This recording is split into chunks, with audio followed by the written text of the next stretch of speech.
Assalamualaikum warahmatullahi wabarakatuh. Yang terhormat Bapak Sigit Haryadi selaku dosen pengampu mata kuliah perkembangan individu serta teman-teman yang berbahagia. Di sini kami dari kelompok 7 akan membawakan materi mengenai masalah pada perkembangan anak, yaitu depresi. Sebelum masuk ke materi, izinkan saya memperkenalkan anggota kelompok 7 dengan saya sendiri, Novia Kurniasari, kemudian rekan-rekan saya yang pertama ada Khairul Nursani, kemudian ada Amna Kufa Falastin, dan Najwa Husniati Nadiroh. Nah, apa sih depresi itu? Depresi merupakan gangguan kesehatan mental yang ditandai dengan suasana hati yang terus-menerus merasa sedih dan tertekan, serta kehilangan minat dalam beraktivitas, sehingga mengakibatkan penurunan kualitas hidup sehari-hari. Seseorang yang mengalami gangguan depresi mayor, kelainan ini dapat mempengaruhi perasaan, pemikiran, hingga perilaku sehingga menimbulkan masalah emosional dan fisik. Depresi yang terjadi juga dapat mengganggu saat istirahat dan nafsu makan, sehingga kerap merasa lelah dan sulit berkonsentrasi. Efek depresi sangat berlangsung lama dan bahkan berulang dan mampu mempengaruhi kemampuan seseorang untuk berfungsi dan menjalani aktivitas hidup. Faktor resiko depresi. Depresi umumnya terjadi pada remaja di rentang usia 20-30-an. Meski semua rentang usia juga memiliki resiko tersendiri, lebih banyak wanita dibandingkan pria yang diagnosis mengidap gangguan mental ini. Tetapi wanita lebih cenderung segera mencari pengobatan. Faktor yang dapat memicu terjadinya depresi antara lain yang pertama, memiliki riwayat gangguan kesehatan mental pada keluarga. Yang kedua, menyalahgunakan alkohol atau obat terangsang. Yang ketiga, memiliki ciri kepribadian tertentu seperti rendah diri, terlalu keras dalam menilai diri sendiri, sinis, atau terlalu bergantung kepada orang lain. Yang keempat, mengidap penyakit kronis atau serius seperti gangguan hormon tiroid, cedera kepala, HIV/AIDS, diabetes, kanker, stroke, nyeri kronis, atau penyakit jantung.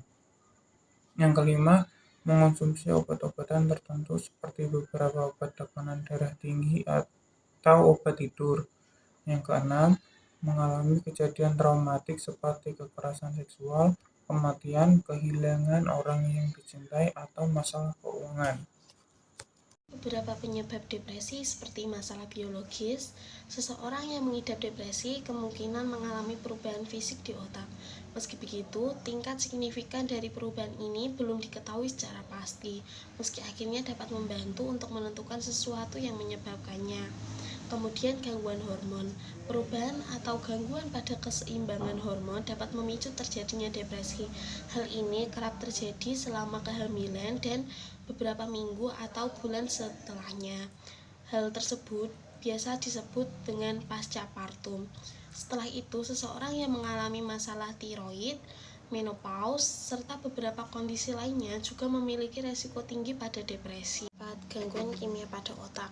Neurotransmitter adalah bahan kimia pada otak yang terbentuk secara alami dan disebut-sebut dapat berperan dalam depresi. Sebuah penelitian menyebut jika perubahan dalam fungsi dan efek neurotransmitter ini dapat mempengaruhi stabilitas suasana hati sehingga mempengaruhi tingkat depresi pada seseorang. Kemudian terdapat penyakit keturunan. Masalah depresi lebih berisiko terjadi pada seseorang dengan keluarga inti yang pernah mengidapnya. Disebutkan jika gen dapat mempengaruhi resiko dari penyebab depresi. Kemudian terdapat gejala depresi. Depresi bisa lebih dari sekedar keadaan sedih atau tertekan. Seseorang yang mengidap gangguan dalam tahap berat dapat menimbulkan berbagai gejala yang berbeda-beda. Beberapa gejala dapat mempengaruhi suasana hati, tetapi juga dapat terjadi pada beberapa bagian tubuh. Gejalanya juga mungkin saja menjadi akut atau hilang dan tumbuh. Kemudian terdapat beberapa gejala yang timbul saat mengidap depresi. Yang pertama, selalu merasa bersalah. Kemudian yang kedua, merasa putus asa, rendah diri, dan tidak berharga. Yang ketiga, selalu merasa cemas dan khawatir yang berlebihan. Yang keempat, suasana hati buruk atau sedih berkelanjutan. Yang kelima, mudah marah atau sensitif. Yang keenam, mudah menangis. Yang ketujuh, sulit berkonsentrasi, berpikir dan mengambil keputusan. Kemudian yang kedelapan, tidak tertarik dan tidak memiliki motivasi terhadap segala hal.